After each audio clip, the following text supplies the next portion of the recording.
में है। अभी हम इससे पूछेंगे कि इसकी क्या गवाही है, खुदा ने क्या इसकी ज़िंदगी में काम किया है।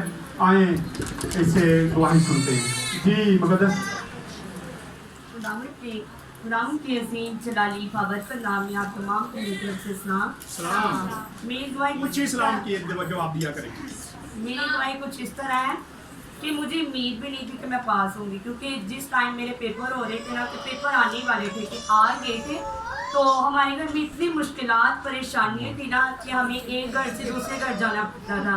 कभी मैं अपनी सिस्टर की तरफ जा रही हूँ, कभी मामू की तरफ जा रहे हैं, लेकिन मुझे उम्मीद नहीं थी कि पेपर भी होंगे। मैं बहुत रोती होती थी, लेकिन मैंने जब भी पेपर मेरे आए मैंने दुआ करवाई पास्टर से, हर रोज़ मैं करवाती थी। जब भी पेपर थे कि यानी कि एक दिन पेपर होता था, दूसरे दिन मैंने दुआ करवानी और उसी दिन ही मैं करवा के जाती थी सुबह के टाइम और जाके पेपर देती थी। और खुदावंद का शुक्र है, मुझे उम्मीद भी नहीं थी कि मैं पास होंगी, लेकिन खुदावंद का शुक्र है कि खुदावंद ने मुझे अच्छे नंबरों से पास किया।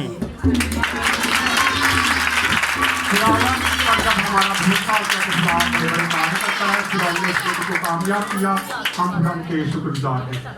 जी किरण।